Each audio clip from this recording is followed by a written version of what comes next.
नमस्कार प्रेक्षकांनो, ठरलं तर मग मालिकेच्या आजच्या म्हणजेच 7 मेच्या भागात आपल्याला एक जबरदस्त असा ट्विस्ट पाहायला मिळणार आहे। पण त्याआधी जर तुम्ही माझ्या चॅनलवर नवीन असाल तर चॅनलला प्लीज सबस्क्राईब करा। तर प्रेक्षकांनो, आता आपण पाहतो की प्रिया तिच्या खोलीत असते। प्रियाला आता रविराजचा फोन येतो। तो असं म्हणतो की काही नाही बाळा, तू वेळेत तयार होतेस की नाही ते बघण्यासाठी फोन केला होता। आपल्याला सायकोलॉजिस्टकडे पोहोचायला उशीर करून चालणार नाही आहे ना म्हणून। तर प्रिया म्हणते हो बाबा, मी वेळेतच निघते। तर रविराज म्हणतो टेन्शन घेतलेलं नाही आहेस ना? नाही, सायकोलॉजिस्ट समोर बसून उत्तर देणं जरा अवघडच असेल। तर प्रिया म्हणते नाही बाबा, टेन्शन कसलं, मी जे काही बोलणार आहे ते खरंच बोलणार आहे ना। तर रविराज म्हणतो खरं आहे, आणि एकदा का ते रिझल्ट आले ना की आपण अर्जुनला गप्प करू शकू। मी निघतोय आता, तू पण निघ, आपण भेटूयात आणि एकत्रच जाऊयात। तर आता फोन ठेवल्यावर प्रिया असं म्हणते सगळ्या अग्निपरीक्षा मी एकटीनेच का द्यायच्या? महिपत फक्त बंदूक धरतो आणि ऑर्डर सोडतो। असं म्हणत आता ती महिपतला फोन करते। महिपत आता फोन उचलल्यानंतर म्हणतो काय डॉक्टरीन बाई, त्या सायकोलॉजिस्टकडे कधी जाणार आहेस? तुला त्या मनाच्या डॉक्टरची खूपच गरज आहे।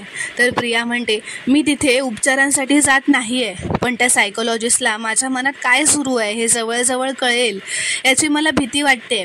मी खोटी साक्ष दिली हे कोणापासूनही लपवू शकते, पण मी त्याच्यापासून कशी लपवू? तर महिपत म्हणतो मग तू ती ॲक्टिंग कर ना उत्कृष्ट खलनायकाची।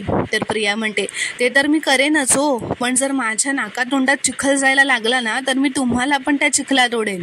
जर त्यांना कळलं की मी कोर्टात खोटी साक्ष दिली होती आणि हे जर त्यांना कळलं ना तर मी आता प्रियाला तन्वी अशी हाक ऐकू येते, कारण आता अश्विन त्यांच्या खोलीत आलेला असतो, दारावर उभा असतो, मागे येऊन उभा असतो। तर आता त्याचा आवाज ऐकून प्रिया लगेचच फोन ठेवते व ती घाबरलेली असते, मागे वळून बघते।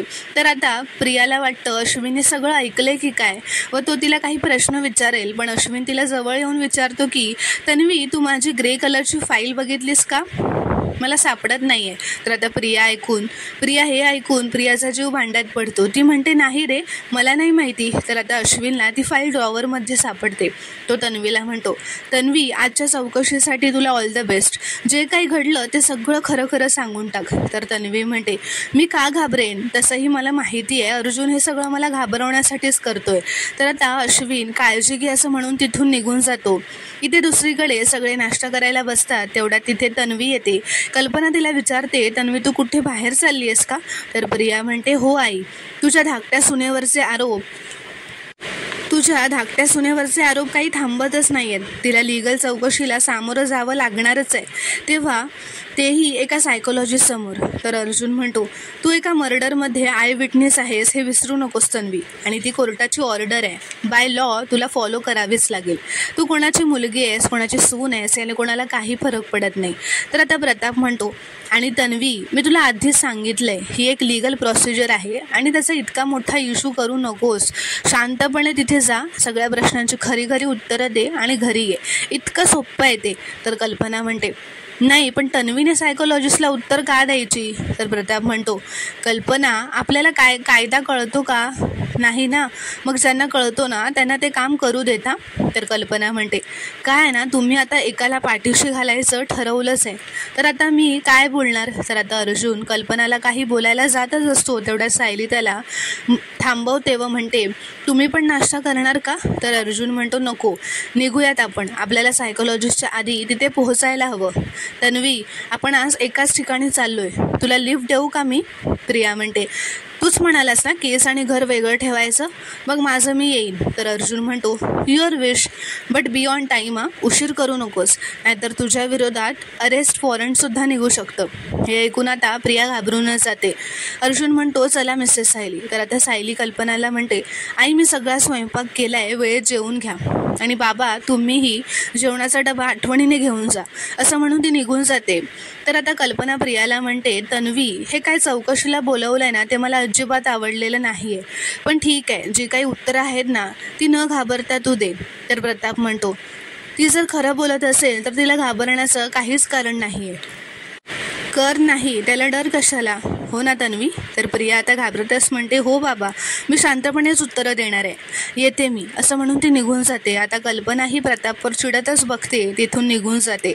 तर आता अर्जुन व सायली ऑफिसला आलेले असतात. चैतन्यही तिथे असतो. सायली असं म्हणते, हल्ली बाबा फार चिडचिड करत नाहीत आणि माझ्याशी पूर्वीसारखं सुद्धा वागायला लागलेत. मी खरंच खूप खुश आहे. बाबांचा आता चिडचिडेपणा सुद्धा कमी झालाय. तर आता अर्जुन असं म्हणतो, डॅड फक्त सिच्युएशन्सवर चिडतात पण माणसांवर नाही. पण मम्मा इमोशन, राग कंट्रोल करत नाही, धरून ठेवते. तर चैतन्य म्हणतो, पण तुम्ही दोघंच आलात, आपल्या उत्सव मूर्ती कुठे आहेत? तर अर्जुन म्हणतो की प्रिया तिच्या लॉयरसोबत येते. तर चैतन्य म्हणतो, बरोबर आहे, रवीचा सर येणं एक्सपेक्टेडच आहे. तर आता ते सायकोलॉजिस्ट शंतनू राऊत आलेले असतात. अर्जुन त्यांची ओळख करून देतो. तेवढ्यातच आता रविराज व प्रियासुद्धा येतात. रविराज आल्यावर असं म्हणतो, आपण डायरेक्ट कामाला सुरुवात करूया. तर आता सायकोलॉजिस्ट म्हणतो, मला प्रिया मधुकर उर्फ तन्वी किल्लेदार यांच्याकडून काही प्रश्नांची उत्तरं ऐकायची आहेत.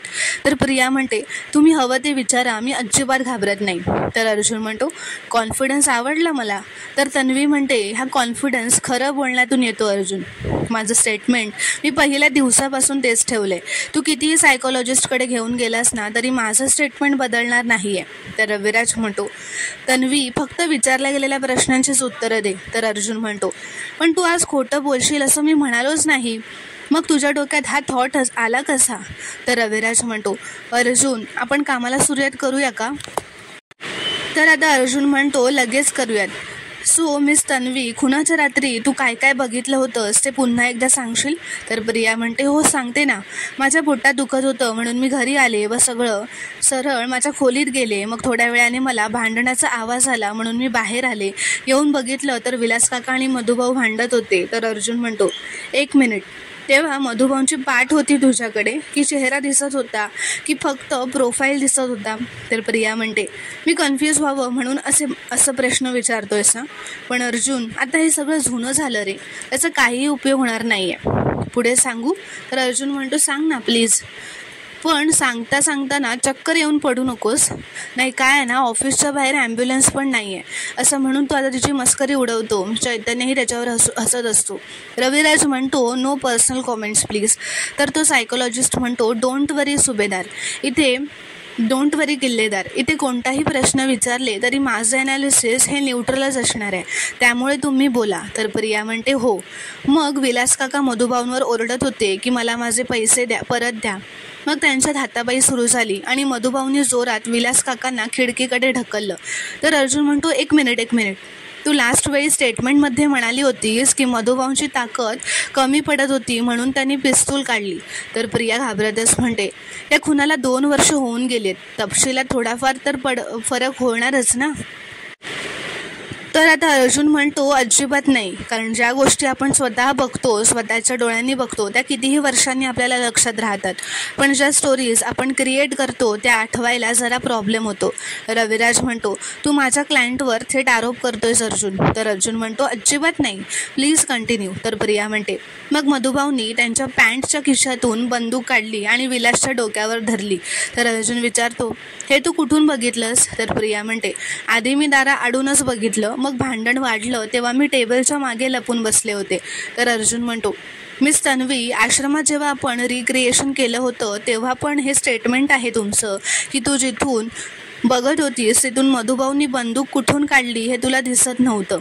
तर आता प्रिया खूपच घाबरलेली असते कारण तिचं स्टेटमेंट चुकलेलं असतं. ती हो असं म्हणते. तर अर्जुन म्हणतो, आणि आत्ता तू असं म्हणतेस की मधुभाऊंनी पॅन्टच्या खिशातून बंदूक काढली, काहीतरी एक सांग ना. तर प्रिया म्हणते, हो, पॅन्टमधूनच काढताना दिसलं मला. तर अर्जुन म्हणतो, बाय द वे, कोर्टच्या स्टेटमेंटमध्ये तू असं म्हणाली होतीस की मधुभाऊंनी लेंग्याच्या खिशातून पिस्तूल काढली होती. नेमकं मधुभाऊंनी काय घातलं होतं, पॅन्ट की लेंगा? तर प्रिया म्हणते, सॉरी, पॅन्ट नव्हती, लेंगा होता. तर अर्जुन हसतच म्हणतो, तुला हे आठवत नाही आहे की मधुभाऊंनी तेव्हा पॅन्ट घातली होती की लेंगा, पण हे आठवतंय की त्यांनी खिशातून पिस्तूल काढलं होतं. तर प्रिया आता चिडतच म्हणते अर्जुनवर, हे बघ अर्जुन, जेवढं महत्त्वाचं आहे ना तेवढं आठवतंय मला, आणि हे असं फालतू डिटेल्स लक्षात ठेवायला हा काही मेमरी गेम नाही आहे. रविराज म्हणतो, तन्वी बाळा, उगाच हायपर होऊ नकोस. तर प्रिया म्हणते, बाबा तो मुद्दाम मला उलटसुलट प्रश्न विचारतोय, त्याला माहिती आहे की मला पॅनिक अटॅक्स येतात म्हणून तो मुद्दाम मला ट्रिगर करतोय.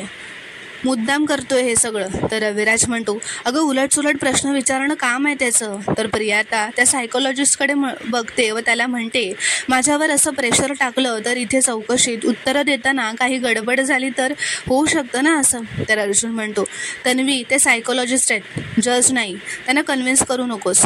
मला माझ्या प्रश्नांची उत्तरं दे. मधुभाऊंनी पिस्तूल काढून कुठून काढलं होतं हे सांग, आणि ते तुला कसं कळलं.